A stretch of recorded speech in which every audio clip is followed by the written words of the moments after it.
میاں بیوی ہے، پہلی اکائی ہے، پہلی بنیاد ہے۔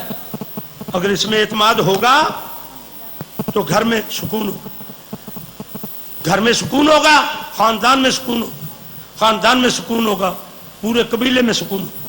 یاد رکھو جہاں سلوک ہوتا ہے وہاں سکون ہوتا ہے، جہاں سکون ہوتا ہے وہ گھر جنت ہے، اگرچہ وہ کوئی کٹیا ہی کیوں نہ ہو۔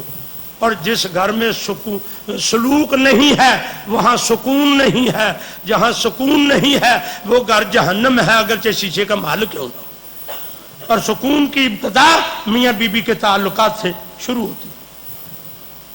جس گھر کی بہو ناراض ہو، اپنی نالائکیوں کی وجہ سے ناراض ہو یا سسرال کی زیادتیوں کی وجہ سے ناراض ہو، اس گھر میں سکون دوربین لگا کر بھی تلاش نہیں کیا جا سکتا۔ حضور نبی کریم صلی اللہ علیہ وسلم نے سیدہ عائشہ صدیقہ الکبریٰ رضی اللہ تعالی عنہا نوعمر تھیں، والدین اور سہیلیوں سے جدائی کی وجہ سے اداس تھیں۔ حضور نبی کریم گھر میں تشریف لائے، پوچھا عائشہ عائشہ، انہوں نے دیکھا اداسی کے عالم میں۔ حضور نے ارشاد فرمایا کیا بات ہے؟ چپ۔ پھر پوچھا کیا بات ہے عائشہ؟ چپ۔ حضور نبی کریم نے پھر قریدا نہیں ان کو، اداس ہے پتہ نہیں کیا بات ہے۔ حضور نبی کریم نے پہلو بدلا، فرمایا عائشہ آؤ دوڑ لگاتے۔ میرے نبی کا مزاج کمواری باحیا عورتوں سے زیادہ حساس اور آسمان کے فرشتوں سے زیادہ لطیف، اور میرے نبی کی زندگی کی ایک ادا قیامت تک کے لیے عالم انسانیت کے لیے قانون سازی کا درجہ رکھتی تھی۔ میرے نبی کی زندگی میں ایسے شغلوں کی گنجائش نہ تھی، مگر یہ بھی میرے نبی نے بطور تربیت اپنی امت کی تربیت کے لیے فرمایا کہ اگر گھر میں بیویاں اداس ہوں تو ان کو خوش کرنے کے لیے شریعت کے دائرے کے اندر رہ کر جو ممکن ہو وہ ہیلا اختیار کیا جائے، کیونکہ جب بیوی کو خوش کرو گے تو سارے گھر کو خوشیاں میسر آئیں گی، جب یہ خوشی سے محروم ہوگی تو باقی کوئی بھی خوشی کا احساس نہیں رہا۔ حضور نبی کریم نے فرمایا گھر کی چار دیواری کے اندر آؤ عائشہ، دوڑتے۔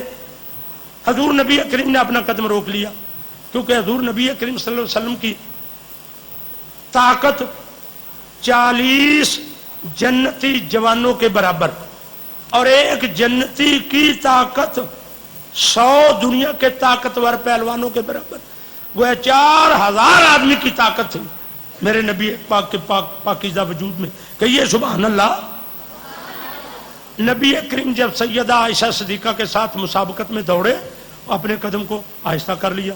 سیدہ عائشہ نے پہلے ہاتھ لگا لیا، جب پہلے ہاتھ لگایا تو وہ ہنسنے لگی اور خوشی سے کہنے لگی یا نبی اللہ میں جیت گئی، میں جیت گئی، میں جیت گئی۔ وہ چہرہ جس کے اوپر چند ثانیے پہلے اداسی تھی، پریشانی تھی، اس چہرے پر جب مسکراہٹ آ گئی ایک لمحے میں تو میرے مصطفیٰ خوش ہو گئے۔ دل میں خیال کیا کسے دوڑنے کی ضرورت تھی، تجھے خوش کرنا مقصود تھا، تو خوش ہو گئی، ہم خوش ہیں۔ کچھ عرصے کے بعد حضور نبی کریم نے پھر جب سیدہ عائشہ صدیقہ کو غمگین پایا تو فرمایا آؤ عائشہ، پھر دوڑتے، پھر دوڑے۔ نبی کریم نے قدم بڑھایا تو پہلے جا کے ہاتھ لگا دیا۔ سیدہ عائشہ خاموش ہو گئی، اداس ہو گئی۔ پوچھا عائشہ کیا ہوا؟ عرض کیا یا نبی اللہ میں ہار گئی۔ فرمایا تو کیا ہاری ہے؟ ابھی تو میں جیتا نہیں ہوں، یہ تمہاری پہلی جیت کا بدلہ اتارا۔ نہیں سمجھے آپ لوگ؟ فرمایا عائشہ پہلے دوڑ ہوئی تھی، تم جیتی تھی، اب میں جیتا نہیں ہوں، صرف تمہاری جیت کا بدلہ اتارا ہے۔ جب یہ بات سنی تو سیدہ عائشہ کے چہرے پر پھر خوشی آ گئی۔ حضور نے دل میں خیال فرمایا یہ تیرے چہرے پر خوشی دیکھنا مقصود تھی۔ مطلب یہ کہ اچھا اور ذمہ دار خاوند وہ ہے کہ جو اپنی بیوی کے چہرے پر مسکراہٹ دیکھے اور مسکراہٹ کے اسباب سازگار کرے، اپنی غیرت اور اپنے اخلاقیات کو پامال کیے بغیر۔ عورت کی کفالت، عورت کی حفاظت اور عورت کی ضروریات پورا کرنے میں ایک یہ بھی پہلو ہے کہ عورت کو خوشیاں دی جائے۔ عورت اپنے والدین کو چھوڑ کے آئی، ماں باپ کو چھوڑ کے آئی، اپنے خاندان کو چھوڑ کے آئی، اس نے انتہائی اجنبی آدمی کو انتہائی اپنا بنا لیا، تو یہ اس کی بہت بڑی قربانی ہے۔ اس قربانیوں کا بدلہ یہ ہے کہ اس عورت کو سکون دیا جائے، اس کو خوشی دی جائے۔ ہاں حضور نبی کریم صلی اللہ علیہ وسلم نے جب کبھی سیدہ عائشہ صدیقہ سے خفگی ہو جاتی تو حضور نے ارشاد فرمایا عائشہ جب تم مجھ سے خوش ہوتی ہو مجھے پتہ چل جاتا ہے، اور جب ناراض ہوتی ہو تبھی پتہ چل جاتا ہے۔ سیدہ عائشہ صدیقہ نے عرض کیا یا نبی اللہ وہ کیسے؟ فرمایا جب تم مجھ سے خوش ہوتی ہو تو بات کرتے ہوئے کہتی ہو مجھے قسم ہے رب محمد کی، اور جب تم مجھ سے خفا ہوتی ہو تو تم کہتی ہو قسم ہے مجھے رب ابراہیم کی۔ حضور کیوں؟ اس لیے کہ ابراہیم علیہ السلام اللہ کے سارے نبیوں میں حضرت محمد مصطفیٰ کے بعد سب سے بڑے درجے والے ہیں، اور حضور نبی کریم کو ان سے محبت تھی، تو سیدہ عائشہ صدیقہ اگر بات میں نبی کریم کا نام علیحدہ کرتی تو اس کی جگہ پر اس کا نام لیتی جس کا نام لینا میرے نبی کو گوارا ہوتا، اور پھر یہ عرض کیا کہ یا نبی اللہ زبان سے آپ کا نام سرکتا ہے، دل میں آپ ہی کا نام ہوتا ہے۔ ایک مرتبہ خفقی تھی تو حضرت ابو بکر صدیق کو بلایا کہ آؤ ہماری صلح کروائیں، اور حضور نبی کریم نے ارشاد فرمایا عائشہ پہلے بات آپ کریں گی یا میں کروں؟ میرے نبی نے یہ بھی تربیت دی کہ جب پریا کے سامنے کوئی بات کرنی پڑے تو بڑے آدمی کو چھوٹے آدمی کو پہلے موقع دینا چاہیے۔ سیدہ عائشہ صدیقہ نے عرض کیا یا نبی اللہ بات تو پہلے آپ ہی کریں مگر کرنا ذرا حق کی، بس یہ کہنا تھا۔ سیدنا ابو بکر صدیق نے تھپڑ رسید کر دیا، کہا اگر آمنہ کا لال حق نہیں کہے گا تو اور دنیا میں حق کہنے والا کون؟ تیری جرت ایسے کیوں ہوئی؟ تو نے میرے محبوب محمد مصطفیٰ کو یوں کیوں کہا کہ حق بات کہنا؟ کیا وہ حق کے سوا بھی کبھی کچھ کہتے ہیں؟ پتہ یہ چلا کہ وہ عورتیں اپنے گھر میں آباد رہ سکتی ہیں جن عورتوں کے والد اپنے دامادوں کے عزت اور وقار کی حفاظت کرتے ہیں، جو اپنے دامادوں کو ذلیل کرتے ہیں اور ان کو کچلتے ہیں، ان کے جذبات کو۔ ایسے باپوں کی بیٹیاں جو کہتے ہیں تیرے ساتھ انہوں نے اچھی نیوی کی تھی منڈا انہوں نے منہ دے ماری، آ جائی میرے کو تیرے واسطے روٹی نہیں مک گئی۔ ایسے والدین کی بیٹیاں آباد نہیں رہ سکتی۔ والدین کو یہ کہنا چاہیے کہ اگر تو دن رات میں جب بھی آئے آ سکتی ہے، میرے گھر کے دروازے کھلے، مگر اگر روٹ کر آنا ہے تو ادھر مر جانا، روٹ کر میرے گھر میں نہ آنا۔ ایسی لڑکیوں کے اندر اگر کوئی خرابی ہوگی تو وہ اپنی اصلاح کر لیں گی، کیونکہ میرے والدین میری پشت پناہی کرنے والے نہیں ہیں۔ اور جب والدین یوں کہیں کہ منڈا انہوں نے منہ سے ماری تھے آ جائیں، اس کے اندر کوئی کمی کمزوری ہوگی تو اس میں اور دلیر ہو جائے گی کہ میرے والدین جو میرے سر پر ہیں۔ ہاں، سیدہ عائشہ صدیقہ کو جب تھپڑ لگا تو وہ دوڑی اور میرے نبی کریم کے پیچھے آ گئی، جس طرح پیچھو آ کے کوئی بندہ لاکھ نو جفا مار لینا ایسے ہوئی، اور حضور نبی کریم نے یوں ہاتھ پھیلا دیے۔ ابو بکر سے ارشاد فرمایا آپ کو ہم نے صلح کرانے کے لیے بلایا ہے، مارنے کے لیے تو نہیں بلایا۔ پتہ یہ چلا کہ ناراضگی کے باوجود بھی اپنی بیویوں پر حتی الوسع شدت بھی نہیں کرنی چاہیے اور ان کو مظلوم بھی نہیں بنانا چاہیے۔ اور پھر یہ بھی بات ہوئی کہ باوجود ہے کہ ان کو نبی کریم کے ساتھ مخالفت اور ناراضی ہے، مگر اس کے باوجود ان کو اگر پناہ ملی تو پھر بھی نبی کریم کے دامن میں ملی۔ ایک مرتبہ حضور نبی کریم کسی اور بی بی کے گھر میں تھے، صبح تشریف لائے تو سیدہ عائشہ صدیقہ سے ارشاد فرمایا کچھ کھانے کو ہے؟ انہوں نے ویسے ہی طبعاً کہہ دیا جنہوں نے آپ کو رات رکھا ہے انہوں نے آپ کو کھانے کو کچھ نہیں دیا۔ نبی کریم نے ادھر سے رخ موڑ لیا، مسجد میں چلے۔ جب مسجد میں جا رہے، مسجد ساتھ ہی تو تھی، گھر میں صرف تاکی تھی۔ حضور نبی کریم ادھر گئے تو سیدہ عائشہ صدیقہ سہم کے بیٹھ گئی اپنے حجرے کے کونے میں اور اپنا سر گھٹنوں میں دے لیا اور رونا شروع کر دیا اور کہا یا اللہ تیری کائنات میں تو تیرے لیے سبھی کچھ ہے، لیکن میرے لیے تیری ساری کائنات میں تیرے محبوب کے سوا کچھ بھی نہیں۔ اگر تیرا محبوب مجھ سے روٹھ گیا تو میں دین و دنیا میں لوٹ گئی، میں اجڑ گئی، میرے پلے کچھ نہیں رہا۔ اے اللہ اپنی کبریائی کا واسطہ، اپنے محبوب کی شان مصطفی کا واسطہ میرا محبوب مجھے واپس لوٹا دے۔ بس ادھر کیا تھا، نبی کریم نے ایک قدم جب مسجد نبوی شریف میں رکھا تو جبریل امین آ گئے، عرض کیا یا نبی اللہ یہی قدم رکھا ہے، پچھلا نہ رکھنا، اس کو واپس پلٹاؤ، واپس جاؤ اور اس کو جا کر راضی کرو جس کو آپ ناراض کر کے آئے۔ حضور نبی کریم واپس تشریف لائے، ایک ہی چارپائی تھی، حضور جب اس پر بیٹھے تو جبریل امین نے ادھر اشارہ کیا کہ اب دیر کی گنجائش نہیں۔ سیدہ عائشہ صدیقہ اٹھی، اور کوئی عورت ہوتی تو آدھی یہ کہندی میں کہڑیاں ڈانگاں ماریاں نے، میں کہڑا انہاں دے وڈے مارے نے، میں کہڑا انہاں دے ظلم کیتا ہے؟ نہیں، ایسا نہیں کہا۔ عورت کو یہ لب و لہجہ زیب ہی نہیں دیتے۔ جس کو خدا رسول کے بعد سب سے زیادہ احترام کے لائق سمجھا گیا ہے، اس کے بارے میں عورت کی زبان پر ایسے جملے درست نہیں ہوتے۔ سیدہ عائشہ صدیقہ اٹھی اور نبی کریم کے قدموں کو اپنے سینے سے لپٹا لیا اور گھٹنوں کو بوسے دینے شروع کر دی اور عرض کیا یا نبی اللہ، میں کوئی میری عمر بھی تو نہیں ہے، مجھے یوں سمجھے جیسے میں آج مسلمان ہوئی ہوں، ایسے ہی الفاظ ہیں، اور میری خطا مجھے معاف کر دے۔ یہ نہیں آخیا جے کوئی غلطی ہوئی ہے تو معاف کر دے۔ جو آدمی جے کوئی غلطی ہوئی ہے ایسا کہتے ہیں وہ اپنی غلطیوں کو جے کے نیچے چھپا کے رکھتے ہیں۔ ایسا نہیں کہنا چاہیے، کہنا چاہیے میری ہر خطا کو معاف کیا جائے۔ جب ایسا کہا تو اللہ کے نبی نے مسکرا دیے، بس پھر کیا تھا، مسکرا گئے تو ان کی دنیا آباد ہو گئی۔ اتنے میں جناب جبریل امین آ گئے، ہاتھ میں طباق پکڑا ہوا ہے اور اس میں حلوہ ہے۔ حضور نبی کریم نے ارشاد فرمایا جبریل یہ کیا ہے؟ عرض کیا یہ اللہ نے جنت سے حلوہ بھیجا ہے کہ تم دونوں نے زمانے کو بتائے بغیر میرے کہنے پر صلح کر لی ہے، اس صلح کی وجہ سے میں تمہارا منہ میٹھا کراتا ہوں۔ پتہ یہ چلا کہ صلح کرانے میں اس کو بلاؤ جو صلح ہو جائے تو یوں نہ کہے کہ تمہاری صلح کرائی ہے اب کچھ کھلاؤ، بلکہ صلح ہونے کے نتیجے میں وہ اپنی طرف سے کھلانے کے لیے تیار ہو۔ ایسے آدمی کو صلح کے لیے بلانا چاہیے۔ اور یہاں یہ بھی پتا چلا کہ جو میاں بی بی اپنی ناراضگی کو غیروں پر ظاہر کیے بغیر اندر ہی اندر اس سے صلح کر لیتے ہیں، وہ اگر خاندان نبوت ہو تو ان کو جنت کا حلوہ دنیا میں ملتا ہے، وہ اگر غیر خاندان نبوت ہو تو ان کو جنت کا حلوہ آخرت میں ملے۔ اللہ اکبر، اللہ اکبر۔ یہ طریقہ بیویوں کے ساتھ سلوک کرنے کا، سیدہ عائشہ صدیقہ کو پیار سے میرے نبی نے ہمیرا کہا۔ کتنی شفقت ہے بیویوں پر۔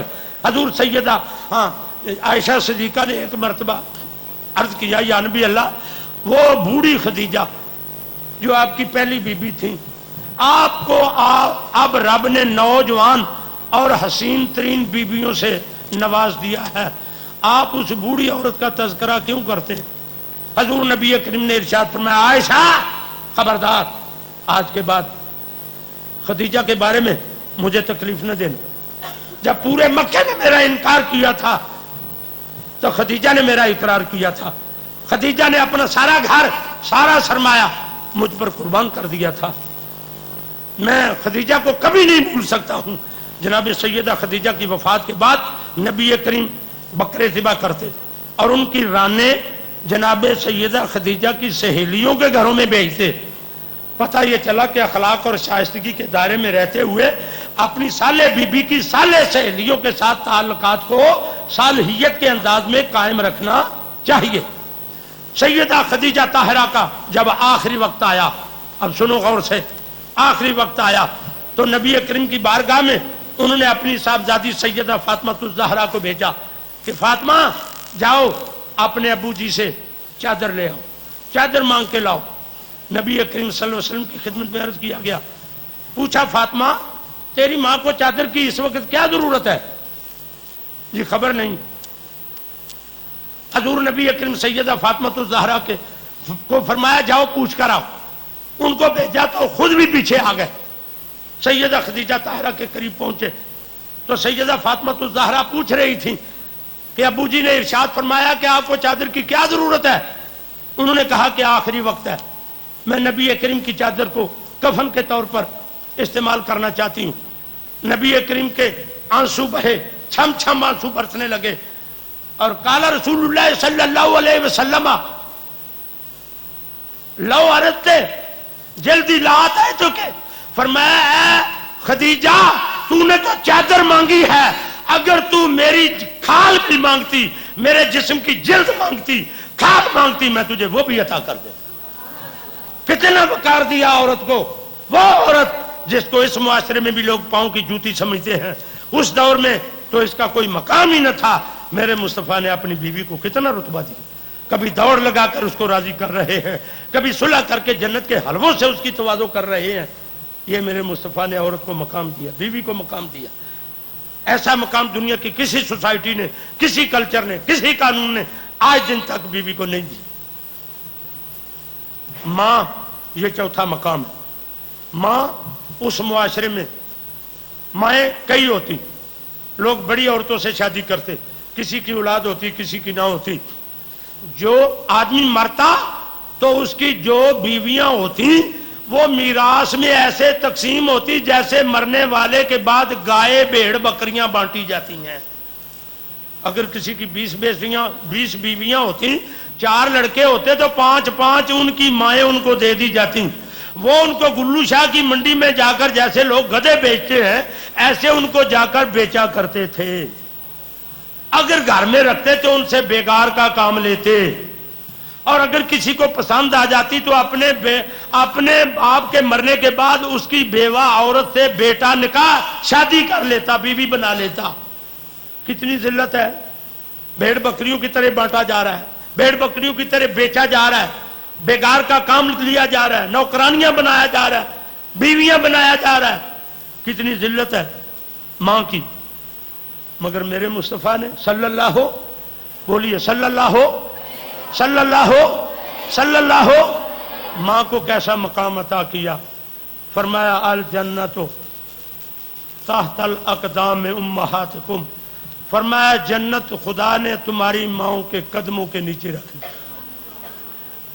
ادھر بیوی کی جنت خامد کے قدموں میں، ادھر بیٹے کی جنت ماں کے قدموں میں. خدا نے کیسا توازن پیدا کر دی. ادھر مرد کے ہاتھ میں جنت ہے عورت کے لیے، ادھر ماں کے ہاتھ میں جنت ہے بیٹے کے لیے. عورت ہر دور میں مرد کی محتاج ہے. جب وہ کنواری ہے تو بطور باپ اس کے سر پر چاہیے. باپ فوت ہو جائے تو کنواری عورت کی کفالت حفاظت اس کے بھائی کرے. جب وہ شادی شدہ ہو جائے تو پھر یہ ساری ذمہ داریاں اس کے خامد کے ساتھ وابستہ ہو جاتی. لیکن جب وہ بوڑھی ہو جائے اور اس کے اندر نسوانی کشش باقی نہ رہے، اس کا خامد اس کی طرف اب توجہ نہیں دیتا، اب وہ بوڑھی ہو گئی، تو اب اس کے بیٹوں کے دل میں یہ بات ڈال دی حدیث کے ذریعے کہ یہ تمہاری ماں ہے اور تمہاری جنت اس کے قدموں میں نیچے ہے. اب مطلب یہ کہ اس کے اندر نسوانی کشش نہیں ہے جو اس کا خامد اس کا خیال رکھے، اب تم اس کی جگہ پر تم اس کا خیال رکھو. مطلب یہ کہ ہر دور میں عورت کو قدرت نے شیلٹر مہیا کیا ہے. یہ قدرت کی طرف سے اس کی حفاظت کا ایک نظام ہے. حضور نبی کریم کی والدہ صاحبہ اس وقت فوت ہو گئی جب حضور نبی کریم کی 6 سال کی عمر تھی. مدینہ منورہ حضور نبی کریم کے ننہال تھے. حضور جب آپ اپنے ننہال گئے ہوئے تھے واپس تشریف لائے تو مقام ابوا پر جو مدینہ منورہ سے 80 میل کے فاصلے پر ہے، یہ 3 جانوں پر قافلہ مشتمل تھا. ام ایمن، سیدہ آمینہ اور حضور نبی کریم صلی اللہ علیہ وسلم. سیدہ آمینہ حضور نبی کریم کی لونڈی بھی تھی اور ماں بھی تھی. یہ ان 7 خوش نصیب عورتوں میں سے ایک عورت ہے جس نے میرے نبی کریم کو دودھ بھی پلایا. جب وہاں پہنچے تو وہاں ریت کے ٹیلے ہیں، چٹانیں ہیں، بے سر و سامانی ہے. سیدہ آمنہ کو بخار ہو گیا. بخار ہر لمحہ بڑھتا جا رہا ہے. وہاں پر اسباب نہیں ہیں، وسائل نہیں ہیں. تو کوئی پکھے داروں کو تھوڑا سا ٹھیک کرو. جب ان کو بخار بڑھتا ہوا نظر آیا، بالکل تھوڑا بس، جب ان کو بخار بڑھتا ہوا محسوس ہوا تو انہوں نے ام ایمن کو بلایا، اپنی لونڈی کو بلایا. کہنے لگی اے ام ایمن، میرا بیٹا بہت بڑی دولت ہے، یہ عام بیٹا نہیں ہے، اس کو بحفاظت سردار قریش عبد المطلب تک پہنچا دینا. ان کو یہ وصیت کی اور نبی کریم کو اپنے سینے سے چمٹایا. کیا بتاؤں، جب مائیں آخری وقت میں اپنے اکلوتے بیٹے کو سینے سے لگاتی ہیں، ان کے اندر شفقت، مروت اور محبت کا ایک مطلع تو مواج سمندر کیسے موجزن ہوتا ہے. سینے سے لپٹایا، آنسو بہائے اور فرمایا بیٹا، ہر نئی چیز نے پرانے ہو جانا ہے اور ہر پیدا ہونے والے نے مرنا ہے. مجھ پر بھی موت کا وقت آ گیا ہے، مگر ذکری باقن ولد تو توہرا، جو بیٹے جو مائیں میں یقین کرتی ہوں کہ میں مرنے کے باوجود بھی نہیں مروں گی. کیوں؟ ذکری باقن ولد تو توہرا، جیڑیاں ماما تیرے جے پتر جمدیاں نے وہ کدے نہیں مردیاں. آنکھوں سبحان اللہ. فرمایا ذکری باقن ولت تو توہرا، میں نے تجھے ایسا، تجھ کو ایسا پاکیزہ بیٹا تیری شکل میں زمانے کو دیا ہے کہ میرے مرنے کے بعد قیامت کی صبح تک میرا ذکر ہوتا رہے. تیرے دے جڑیاں ماما تیرے دے پتر جمدیاں نے وہ کدی مردیاں نہیں. یہ کہا رخصت ہو گئی. ان کی وفات کے بعد ام ایمن نے اور نبی کریم نے مل کر ان کو دفن کیا. اس کے بعد شیب ابی طالب کی گھاٹیاں بھی آئیں، ہجرت کی وہ سختیاں بھی آئیں، جنگ بدر جنگ احد کے مصائب بھی آئے، کفار کی طرف سے پتھروں کی بارش بھی ہوئی، انہوں نے گالیاں بھی بکیں، انہوں نے طنز بھی کی. یہ سارے سختی کے دور آئے اور اب وہ دور آ گیا کہ اذا جاء نصر اللہ والفتح ورأیت الناس یدخلون فی دین اللہ افواجا. اب تو دین کے اندر کافر لوگ فوجوں کی شکل میں داخل ہو رہے ہیں. ہر وقت اطلاع مل رہی ہے وہ قافلہ آیا ہے، وہ مسلمان ہو گیا، وہ قبیلہ مسلمان ہو گیا، وہ علاقہ مسلمان ہو گیا. اب وہ دور آ گیا. آدمی نے جب دکھوں کا دور دیکھا ہو تو جب عزت کی مسند پر بیٹھ جاتا ہے ساری دکھوں کے دور کے بعد تو پھر اس آدمی کو اپنے والدین یاد آتے ہیں کہ مجھے انہوں نے دکھوں میں دیکھا، غربت اور مصیبت اور مایوسی میں دیکھا، کاش آج میرے سر کے اوپر یہ عزت کا تاج بھی دیکھتے. نبی کریم عشاء کا وقت ہے اور مسجد میں تشریف لائے. جب حضور تشریف لائے تو سارا مجمع حضور کے احترام میں کھڑا ہو گیا. تا حد نگاہ مخلوق ہے. حضور مصلی پر کھڑے ہوئے اور چھم چھم آنسو برسنے لگے. صحابہ حیران ہے، کوئی خبر نہیں آئی، کوئی واقعہ پیش نہیں آیا. نبی کریم کیوں رونا شروع کر دیے؟ کہا میرے نبی نے ان لوگوں کی حیرانی کا جمود توڑا اور فرمایا قال رسول اللہ صلی اللہ علیہ وسلم لو کانت امی حیہ، فرمایا کاش آج میری ماں زندہ ہوتی. فرمایا انا اصلی صلاۃ العشاء واقرأ فیہا الصلاۃ اقرأ فیہا الفاتحہ. فرمایا کاش آج میری ماں زندہ ہوتی، میں عشاء کی نماز کے لیے امامت کے مصلی پہ کھڑا ہوتا اور میں اس میں سورہ فاتحہ کی تلاوت شروع کر دیتا اور اتنے میں میری ماں کو کوئی بات یاد آ جاتی اور وہ میرے دائیں طرف سے آتی اور چلمن سرکاتی، پردہ اٹھاتی اور مجھے یوں کہتی ابنی محمد اسمع کلامی، اے محمد میری گل سن. فرمایا رب کعبہ کی عظمتوں کی قسم میں نماز توڑ دیتا، پہلے اپنی ماں کی بات سنتا اور پھر اپنی نماز کو پورا کرتا. میرے نبی نے ماں کو کتنا وقار عطا کیا. وہ مائیں، حضور نے ارشاد فرمایا جو نفل نماز پڑھ رہا ہو اس کی ماں آواز دے اپنی نماز کو توڑ دینا چاہیے. پہلے ماں کی بات سنیں. اگر ماں کو پتہ ہے فرض پڑھ رہا ہے پھر تو نہ توڑو. اگر ماں کو پتہ نہیں ہے کہ تم فرض پڑھ رہے ہو تو ماں اگر بےتابی میں تمہیں آواز دیتی ہے اس نماز کو توڑ دو، بعد میں پورا کر لینا، فرض بھی چھوڑ دو، پہلے ماں کی بات سنو. وہ مائیں جن کو لوگ بیگار، جن سے بیگار کا کام لیتے تھے، جن کو بھیڑ بکریوں کی طرح مائیں ہونے کے باوجود منڈیوں میں بیچا کرتے تھے، جن سے خود ماں ہونے کے باوجود نکاح کر لیا کرتے تھے، ایسی ماؤں کے بارے میں میرے نبی کا یہ نظریہ کہ تمہاری جنت ان ماؤں کے قدموں کے نیچے ہے.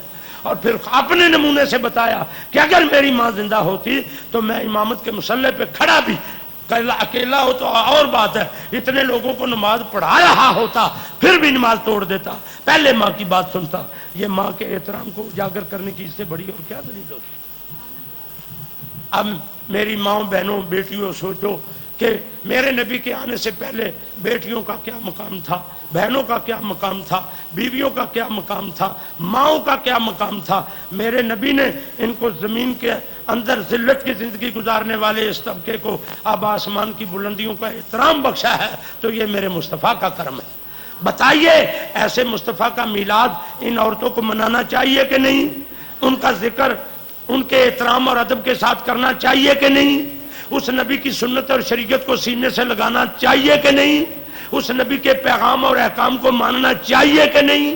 میں کہتا ہوں عورتوں پر بھی مردوں پر بھی فرض ہے، مگر جو اس انقلاب کے نتیجے میں جو سہولت اور فائدہ عورتوں کو پہنچا ہے، عورتیں تو ساری زندگی 5 نمازیں کیا اگر ساری زندگی سجدے میں شکرانے کی شکل میں گزار دیں تو میرے نبی کی الفتوں اور مرمتوں کا حق ادا نہیں ہوتا۔ میں یوں ہی کہوں گا، اے میری ماں بہنوں بیٹیوں،